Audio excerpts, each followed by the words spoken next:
Hello everybody, my name is Adrian and welcome to My ADHD Adventures. This is the first episode of this new podcast where I'm going to be talking about my hyperfixations from childhood all the way till now in my 21 years of life.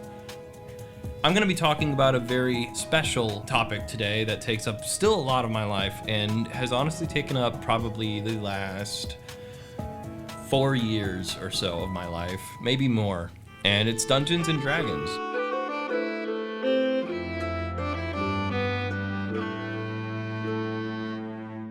For this topic, I actually have a very good friend of mine here who will be hosting as well in this episode.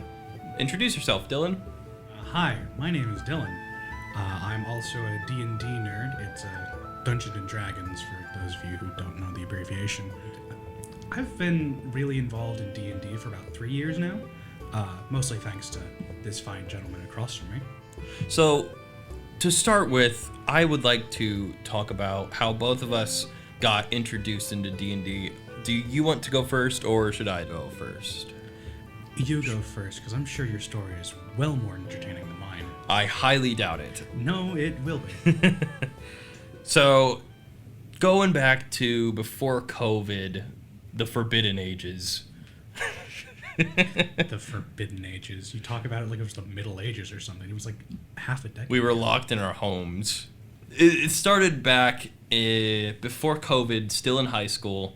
I don't even think I was like a junior yet. I was probably a freshman, honestly, to think about it. Because it was sophomore year that the quarantine happened, and this happened in school.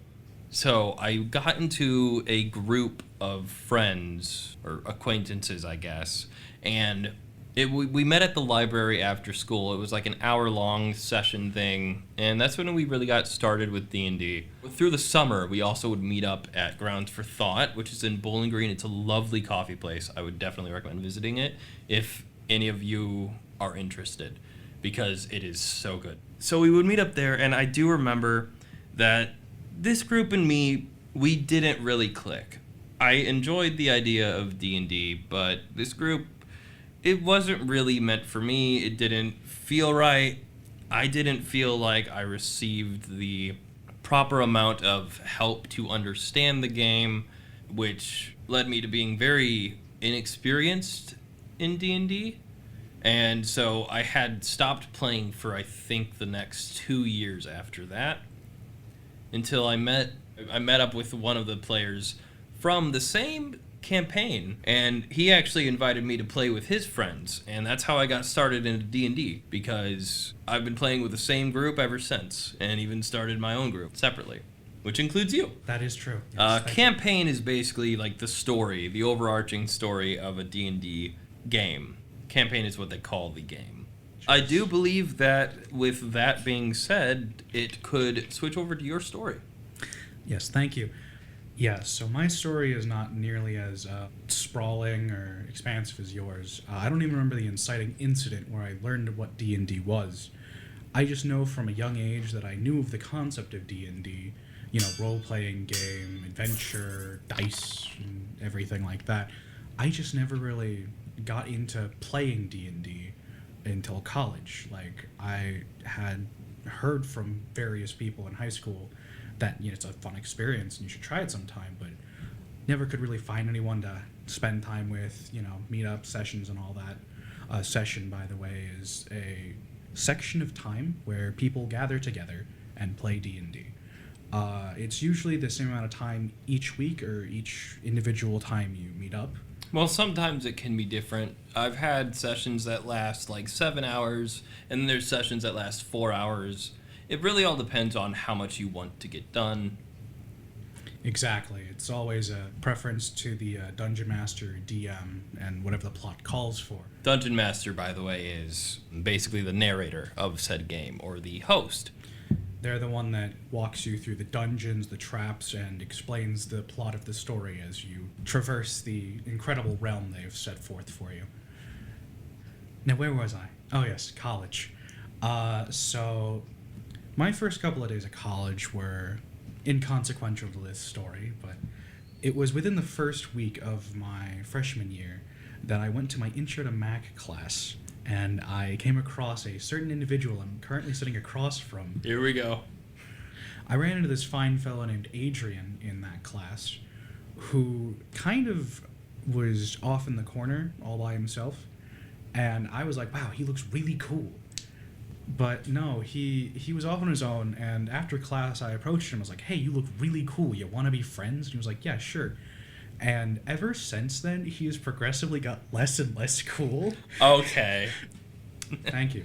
He introduced me to a lot of the core concepts of D&D I'm aware of now, and what I participate in every single week. He brought me into his own D&D group that he started. He introduced me to the world of D&D, and he hosts it over Discord, so I don't need to drive out once a week to some random place and hang out with people, which it's a blessing and a curse in disguise. I mean, you show up somewhere and no one else shows up, it's definitely a waste of time. But like if you get on a call over like the interwebs and no one shows up, it's like, oh, I was just like at home in my pajamas for like an hour and no one showed up. That's not as bad. You know what's really crazy? What's crazy? I just realized we've never actually had, at least with our group, a actual in-person session. Yeah, that's right. We've never had an actual in-person campaign, so I guess I can't really ask you to talk on that, but I do have some experience with it and how it can be a blessing and a curse. A really great example of that is when we got together for the final session of, I'm going to say, my friend John's campaign. The name is obviously changed just for the sake of safety. I'm not sure if he wants to have his name on here or not, but his campaign was incredible, and there was one player in it that really did end up kind of ruining a lot of things. For, again, safety's sake, I'm going to call him by his character's name, Ares. He wasn't too bad of a player, I'd say, but he did have an issue with what is called in the D&D world min-maxing and metagaming. So he would, and he also cheated a bit actually, to be fairly honest. He would make it so he could deal way more damage than he was supposed to. He'd make his stats somehow boosted when they weren't supposed to be. Certain abilities he'd have that wouldn't even really be with his class. It was just a very complicated thing. And another thing is, when I first joined the campaign, John had set me up to be a really intriguing character who was, I used my own name, Adrian, for this said character because I didn't really have any ideas for an actual character name at the time. But I was a fallen Asimar, which in D&D terms is basically a fallen angel. The story of Adrian was he was a king that was betrayed by his own people and decided to take vengeance upon the kingdom and try to reclaim it eventually. But the first ever session I played with Ares and the group, I was supposed to come across as this intimidating, mysterious new figure. That's what John had planned for me, what he had in mind when I joined. However, it did not go like that at all. You see, John had given me an item that was extremely important to this campaign's lore. This item was the skull of the Nowhere King.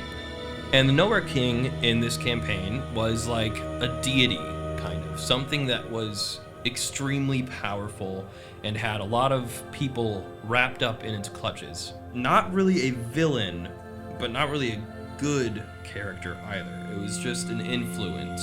Basically, it's an item that is the only way to communicate with the Nowhere King. So when I joined the party, I was supposed to show this off, and it would be intimidating and mysterious. However, because as I mentioned previously, Ares liked to stat buff and make his whole character basically like level of a bear with just unmatched strength, he took the skull from me and nearly killed me in one hit. Another thing that was an issue there was I was also underleveled compared to the party, I think. I don't believe I was on the same level as them yet. And they were like level 13, so they were pretty high, which meant I had no chance in fighting any of them. So I just kind of sat there that just happened. which then really screwed up a lot of my character's progression for the rest of the story. I mean, at the end of the campaign, I was supposed to, or my character was supposed to be a final boss type thing in this arc, which an arc is basically a section of the story, like a chapter. We had to actually make a side boss just for Ares to fight because he could kill me in one hit. That's how crazy this was and just how unfair it was. Like, it took him like maybe 3 turns to get to me and just end it all. But I bring that up because of in-person sessions. That last session with Adrian and Ares was in person. The one where I was the boss fight and he had to fight the other people. This was at his house, actually, his apartment, and it was not very fun. We all had our own frustrations, and unbeknownst to a lot of the players, we all had issues with Ares. We didn't communicate this. We didn't know that all of us had our own issues with him. So we all just stayed quiet and thought like, oh, well, this is fine. We just got to deal with it. He'll keep doing this. We'll just come up with ways to distract it. Little did I know that John had completely just given up on the campaign basically because of this. So we ended up cutting that campaign after that session immediately because he just wasn't having fun in it anymore because of Ares and the stat buffing, and it just wasn't fun. But a good example of how in-person sessions can be good is the emotion. So, as you would know, I am a huge advocate for getting into your character, playing the part, and like the role playing and the action and all that. I want you to be the character when you're there. And another friend of mine, Nate, had a really good campaign going on. And in this, I was a character named Dolian, who was a criminal, to say the least. And he was being used by a politician at the time. But this politician was very corrupt in this campaign. And it was the reveal of it to another party member. We got so excited that we ended up actually like LARPing, which is basically live action roleplay. So like actually, acting it out and like getting the fake swords and everything, because we were so into the session and having so much fun. And we actually like became our characters there for a moment, and it was beautiful. And we did have to retcon it because we got a little carried away with it, but it was still an incredible moment that I will never forget because I love in-person sessions. And for those who do not know, retconning, I don't know if it stands for anything, but it's basically when you have to redo something. So speaking of overpowered players and characters that they play, I'd like to talk about our friend Mormon for a minute. Oh, yeah. Yeah.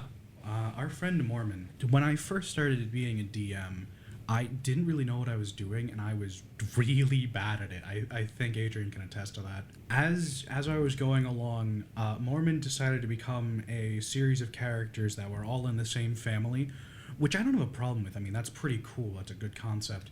And then he decided that his, one-player character...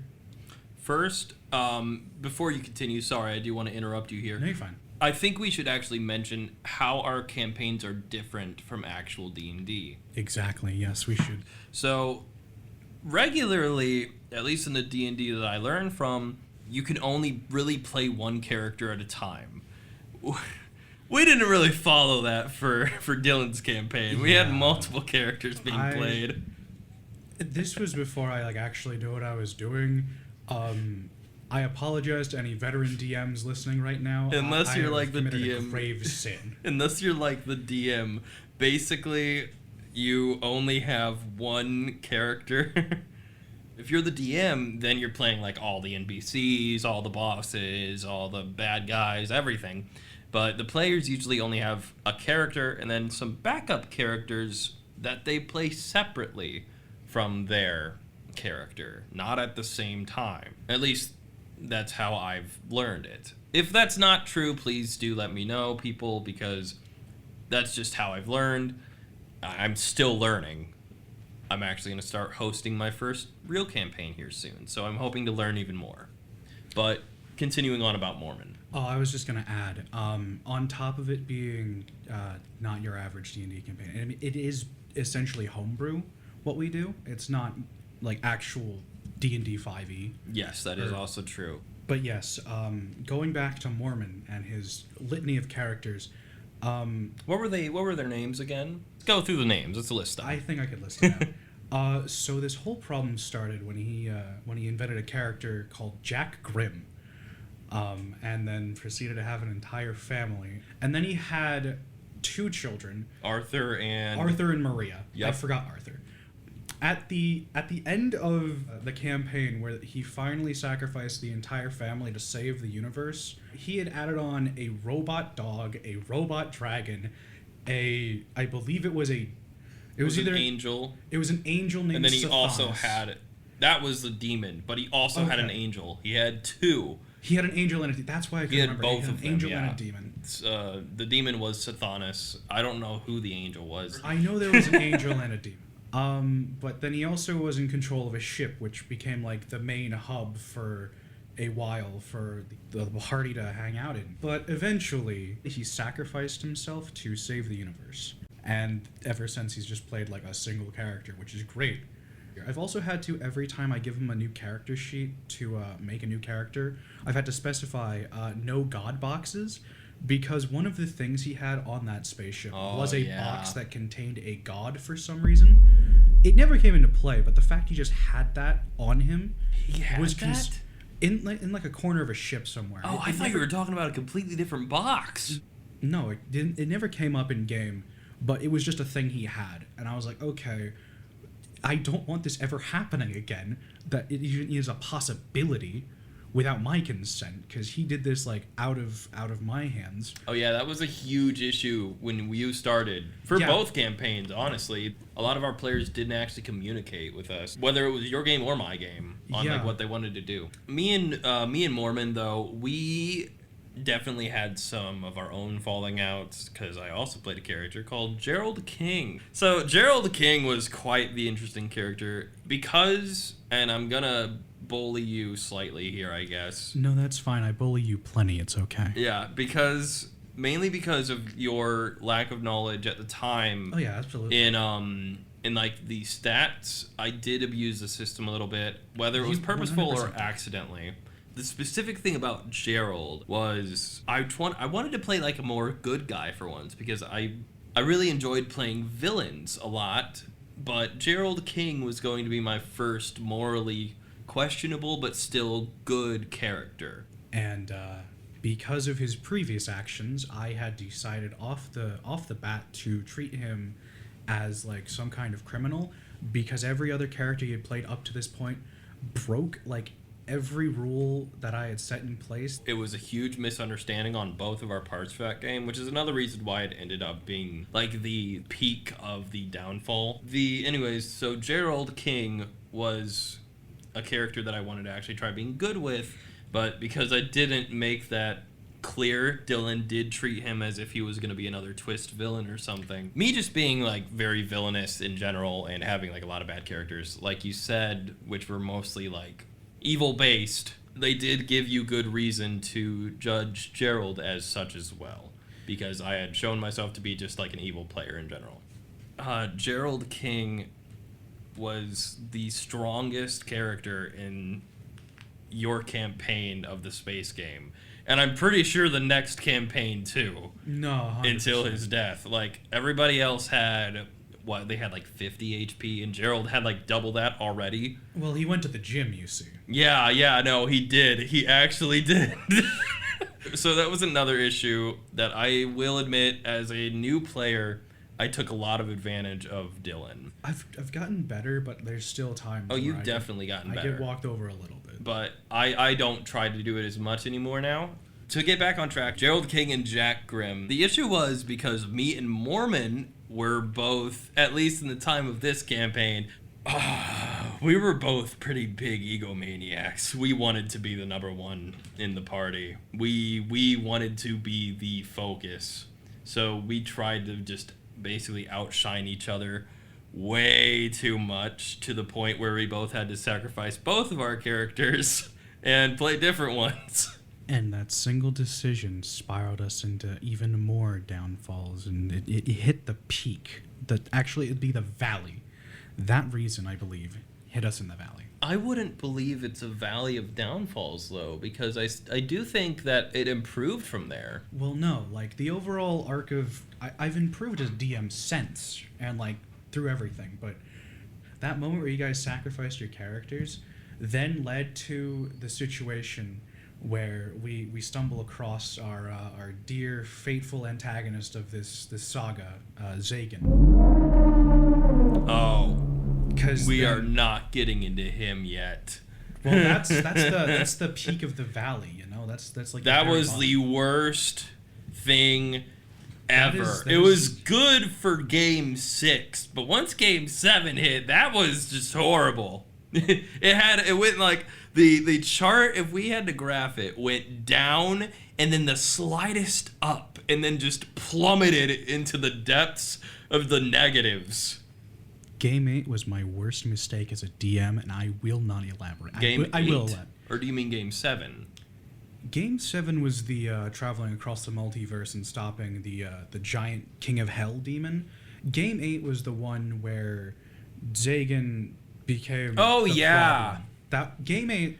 Okay, Game 8 I got was it confused. So game 6 and 7 were the slow, gradual go up, and then game 8 was the drop down into the depths. Yeah, that was a nosedive right there, just 90 degrees straight down. To clarify, game 8 was like a little like it was basically just we wanted to co-host a game again because we had co-hosted a game in the past, and I wanted to co-host a game with Dylan.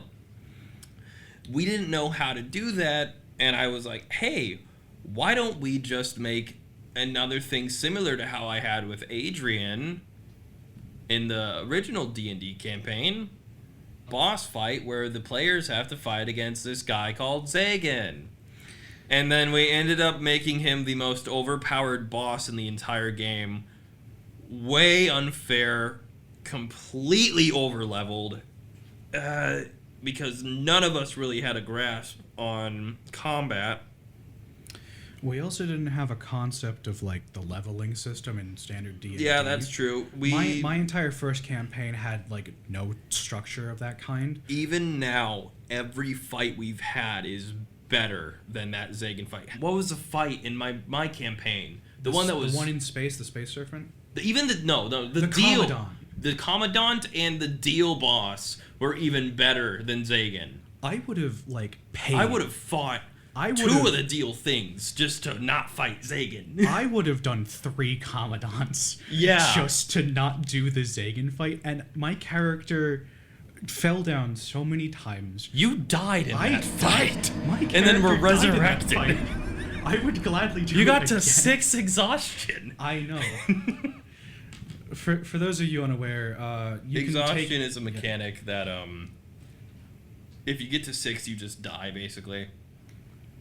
But you can take it for like secondary actions, and if you go down, it's a homebrew rule I learned that my friend John made for his campaign that I then implemented into mine, where if you go down and you get raised back up, you take 1 exhaustion from going down. Or you can also choose to take 1 exhaustion to gain an action. With all that said, I do think we have a lot more to talk about, but we're going to take a short break here and come back after.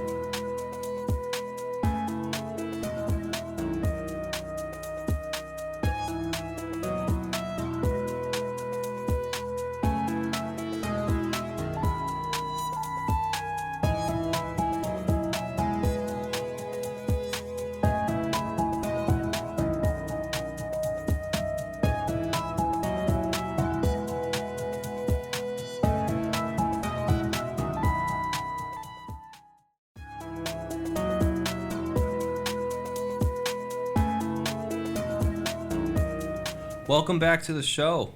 Now, Dylan, I actually had a question for you about this, is I want you to discuss some of your favorite campaigns, whether they're of yours or of mine, maybe both. Just favorite campaigns, characters, just inspiration in general. That could be a whole episode in and of itself, I'm going to be honest. That is true. But just try to bring up some. To keep it brief, favorite campaign of yours, I'll just hit first. Probably the zombie game. Oh my god, yes. Which we good memories. We have colloquially dubbed the golden standard, or at least I have. It's my little metric of being like, yes, this is the thing I hold all standards to. It used to be the very first session or first campaign that Adrian hosted, that I was a part of, which happened between the hours of about 10 o'clock to 3 in the morning. Probably during some weekend in, I don't know, September or August of 22. I believe around that time, yeah. But I had recently been working on some side project for my social media, which then I was like, what do I do for this character I need to make for this D&D campaign? And I was like, okay, I have this character in this social media thing. What if I gave him a brother? And so that's how I invented this character named Dylan Wesley. And this was back in 2022, way back. This is not the zombie game. For context, what he's talking about right now is not the zombie game. This was the first campaign that he ever joined. Yeah. So for this first campaign I ever joined, I was like, okay, don't really have a lot of ideas. Just make a brother from this one social media project I'm working on, and he's just here now. And you're going to hate me, but I have to ask, can you do the voice for the people? Well, do you want this voice or do you want something else? I mean, hi, my name is Dylan Wesley, or I've also used this exact same voice for Adam Pendersnap. I have no originality. Thank you for noticing. I mean, I do a lot of voices. That's just one of the things I'm good at to an extent. Indeed, he is. So obviously, to commit to the bit, I usually, when we're doing this campaign, because we have done several reruns of this campaign, whether it be to flesh out the story or to actually just rerun the story from its original last ending point, start to finish. You can attest to this. Majority of the time, I do try to stay in character by being British. Yes, that is true. You do stay in character a lot. Although, the one rerun with our friend, his character's name is Elias. You did sit back more to let him experience it. That was my mentality, and while I should have probably still been giving it my all, I don't regret letting him have the limelight. Because for a while there, in this specific campaign and all of its reruns, I felt like I was the main character. Because I was the one, fighting for everything. With all due respect to every other player that we've played with, and to be completely fair and transparent, you were the one that was always interacting with everything around you. You were looking for the most clues, acting with the most NPCs. You were doing the most, so it would always seem like you were the focus. I have been dubbed the lore hunter, because of how much I would just dig in and try to explore for any bit of information I could find. Now, in this most recent rerun, I haven't been doing as much, but it is basically an entirely new story, so I do need to get back into old habits, because there's plenty of information I don't have yet. So what he's mentioning there is we are doing a rerun currently of what my first game was, and I just want to take a little moment to talk about it, because I'm very proud of how this is turning out, and it really shows me how much I've been able to improve, and I'm so happy that I can give you guys like a story that's even better than like when it started. Because when it started, we called it the golden standard, yes, but when it started, it was still not that good. It didn't have a lot of detail, didn't have a lot of interesting plot or twist. It was unique, yes, but it didn't have all that much. It was like going to McDonald's and getting like a quarter pounder and then expecting it to taste like, I don't know, some Wagyu beef or something. Yeah. Like, there was substance there, but it wasn't, like, immaculate. There was still flaws you could find in it if you were really looking for them. Yeah. But this new one is definitely a lot more improved. And I feel like Dylan would say that, would agree with that. It is definitely a vast improvement over both the original and, like, the original actual full run of the campaign. But, like, that very first session, my very first experience into the realm of D&D, for a very long time, I personally held that to, like, a high standard, because I was like, wow, this is something you can actually do, and, like, you just sit down for a few hours and, like, you can tell this incredible story. And there was just moments from that I can't speak of on the podcast here, of course, that, like, stick in my mind still to this day. We went from zombie game to immediately talking about the Ace Project for 10 minutes. That is true, yes. But to course correct, the zombie game was where I believe I truly started getting out of my shell as, like, a player. If I may, for the space game, that's where I started playing as a character for your campaigns. But zombie game was where you truly became your character. I don't know if it was, like, a mixture of, like, outside stimuli and, like, just circumstance, but I definitely started embodying, like, the emotions of this character, because he went through a whole lot of different scenarios.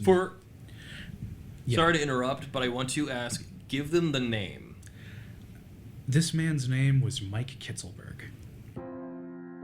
And he is still my profile picture on several social media because of how iconic he was.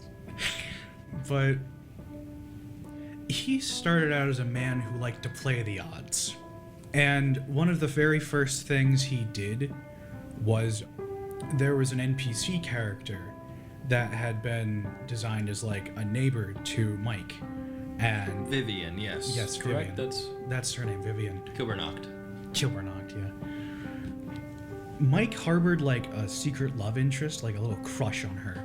And Julius, when this whole lockdown started because of the zombie apocalypse, actually went over to Vivian's house, and from, like, across the street, Mike could see them, like, really, like, bonding and getting along through, like, the windows, and he got furious about that. Very jealous.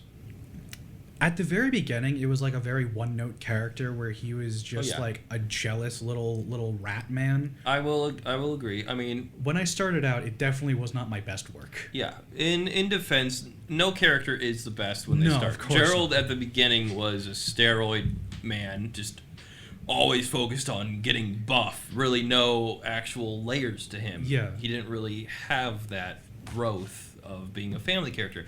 Your character was more so just, like, basically what a jealous nice guy is. He was a nice guy. But which, funny enough, nice guy, actually, it's a song I had wrote. I will never publish that song, probably. No, it is. I don't think it's publishable, but it's great for, like... It's a little funny song I wrote for Mike. I wrote it for you. I don't know if it was for your birthday or if it was just something I did for you. It was definitely a nice thing. I don't know if it you was a birthday sang gift. in it once. Like, you made your own version of it too, which was really cool. There's a cover of it out there on my desktop where I have done the vocals, and it's incredible. Yep. Shout out to Lucy Bucklew for the mixes. Lucy Bucklew is an amazing person, by the way. Absolutely. They are incredible. They do wonderful work. They were the hosts of Tech Through Time. I was on that show a lot. If it is still up or somewhere searchable, like findable, go listen to it. It's amazing. I know, shameless plug, but just they are amazing, honestly. So it wasn't for a while after the campaign actually fully kicked off. I'll just even skip out, like, the lowest moment he had, where he wanted to protect everyone by jumping on what appeared to be a live grenade to protect everyone else in the party, but it was a dud. And from that point on, for at least a little bit, everyone in the party thought of me as, like, a laughingstock. It wasn't just that moment, though. You're forgetting some parts. Another huge moment of that where they thought you were a laughingstock is because you had risked your life to save Vivian in basically what was a gamble, what was a bet. It had a very low probability, and you won that, but then you did it again for supplies, which, yes, on all honesty, were entirely necessary. But you ended up losing. And that's where everybody had a problem with you. Both were necessary. You lost one, which then made them have to also take a bet for you and your safety. And it was a whole situation where it could have been discussed, but no one in the party communicated, so we were able to make it this really good story, which you can go ahead and explain right now, actually. I'll leave it up to you. You're the one that lived it. So after that almost horrific end to my character, like 2 sessions in, I'd imagine, where I failed to play the right hand, I got really close with the head of the safe house, who would send us out on various missions to gather supplies for the safe house. And actually, Adrian, could you maybe paint the scene for the lead up to this, and then I can explain the actual emotional part of it? The lead up to, you're talking about Nero's falling, correct? Nero's fall. That's correct. So, for the lead up, basically, there was this BBEG of season 1, the Admiral. He was very influential in this game. He actually was the cause of the infection. He was a very manipulative being that had a lot of secrets and power behind him. And he ended up making Nero give up. He had done so much, and in the most simplest way, Nero lost the bet. And so Nero decided to do something pretty interesting, and this is where I believe the emotional scenes begin, correct? Yes. So after Nero lost the bet, he had left a will, given the fact that he was in charge of about 60 people's survival rate, given it was a safe house in the zombie apocalypse. And in that will, he left Mike in charge of this safe house. Because you and Nero had grown very, very close. Yes, even if he had only referred to me as like a lackey or a dog of some kind, because yes, I would just follow orders that I was given. He was a very intriguing and strangely developed character. He was very mean and rude, but he was also extremely fair and respectful at the same time. So it was pretty interesting.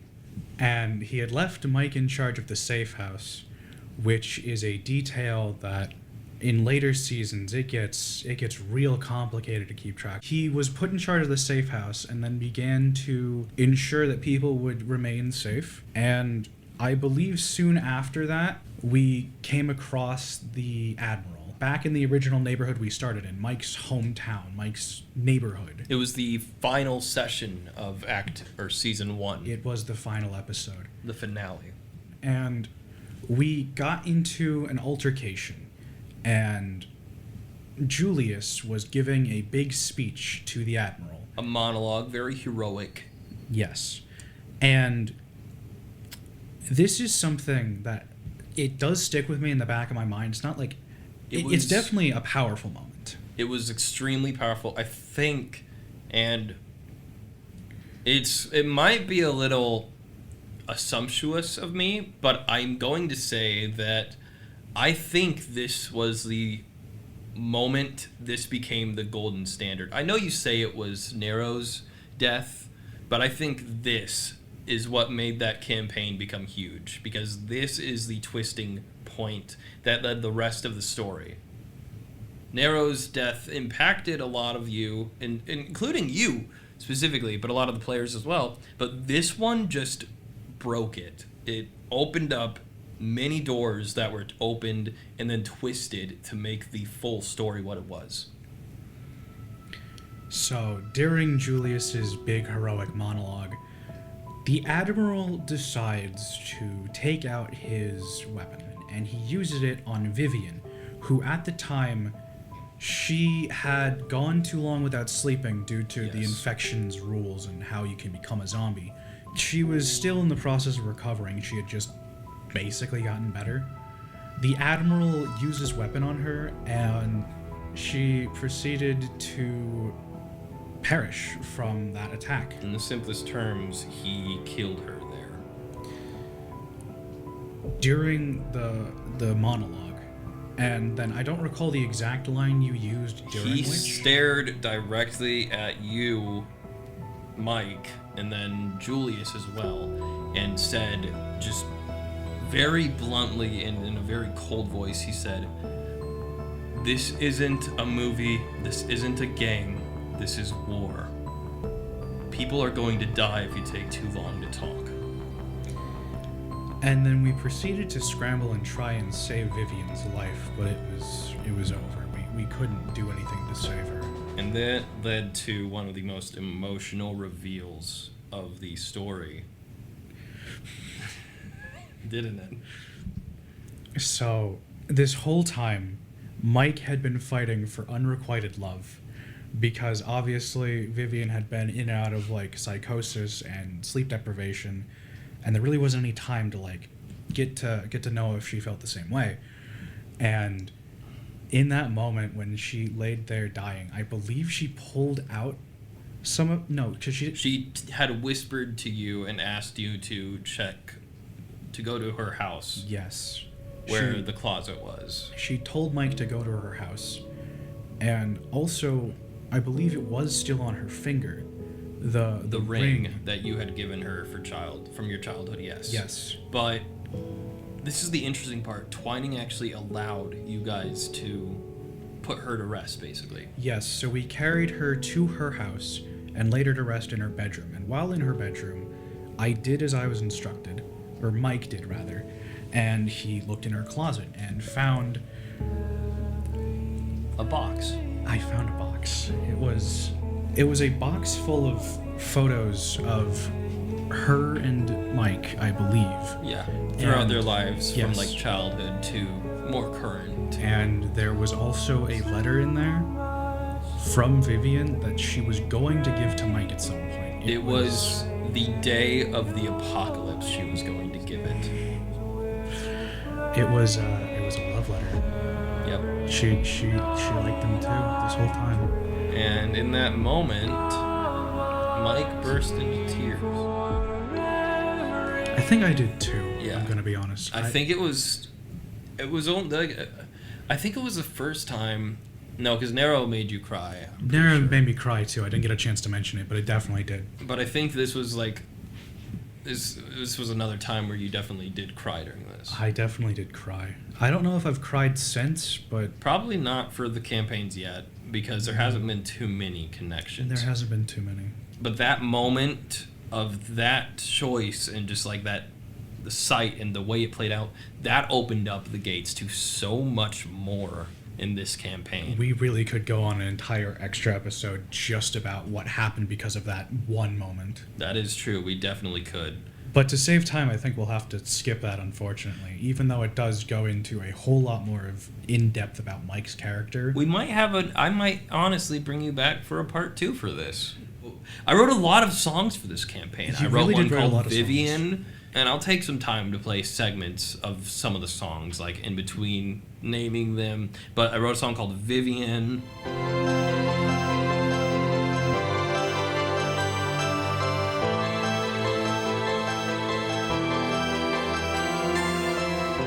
I wrote a song called Goodbye to a Cruel God's World.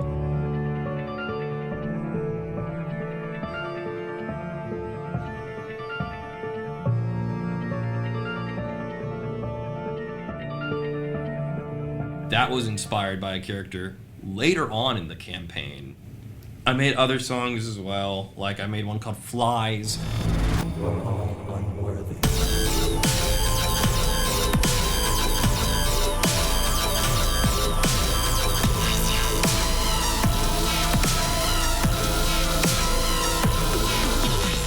That's the one that was inspired by the BBEG, Okay, the see, huge that- campaign. that And then makes so sense. was Shards of Humanity.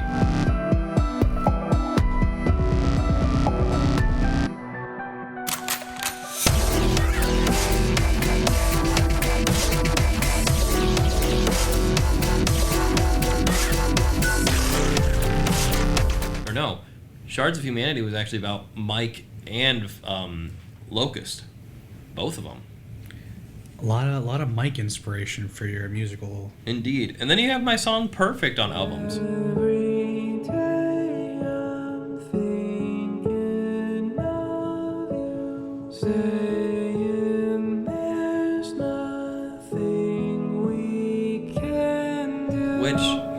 It's weird that that song was inspired by this story. It was inspired by the story of Mike, Vivian, and Lila, Yeah. who you forgot to bring up. Who's Lila? Lila was a teenager. We found her in an abandoned mental hospital, and we brought her back to the safe house for safekeeping. And the second that Nero laid eyes on her, he got super panicked and rushed up to take care of her. It turns out that this girl we had saved from the mental hospital was actually his niece. And I believe that's another thing that Nero left in his will, that I was supposed to take care of her, or at the very least Yes. someone needed to. Protect her. But she ended up basically becoming your... She really did become Mike's adopted daughter. Yeah. And Vivian was technically, or was going to be... Would have been the mother mother if things figure. worked out differently, yes. Yeah. And it's really interesting because she... I will mention this for context's sake. Mike did die in the campaign at some point. Several times. Well, at least twice. At least twice. And Lila didn't know the one time.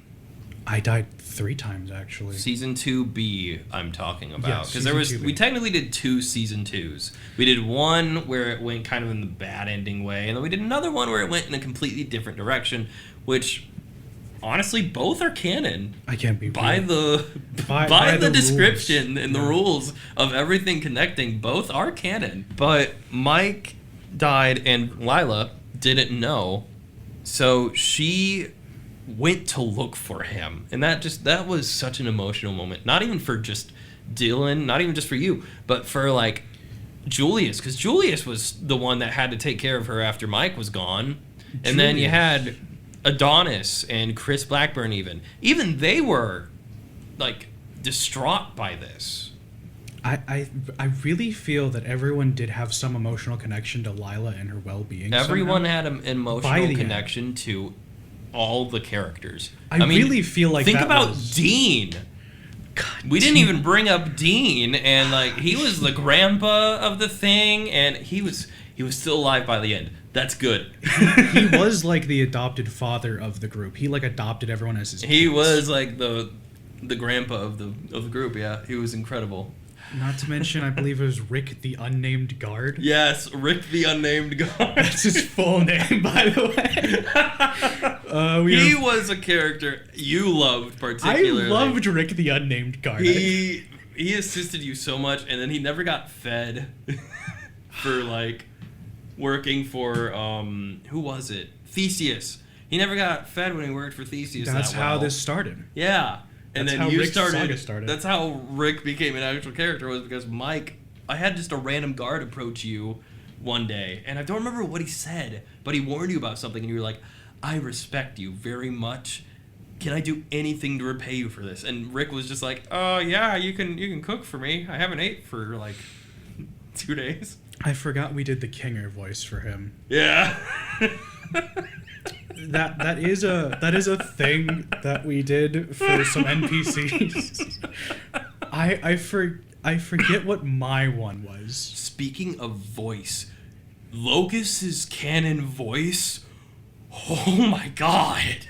It is. I'm going to play a terrifying. little segment Yes, of that here, please. but oh my god, that voice was insane. It was crazy. You know, it's almost beautiful, really. How fragile you are. You, humans, with your grandiose ideas of dominance, of power, of civilization. And yet, beneath it all, you're no different from insects, flies. All right, I think that's it. With that being said, I want to thank everybody out there as well for listening. Again, my name is Adrian, and I was joined by Dylan. And Howdy. this has been my ADHD adventures. And I will see you next episode.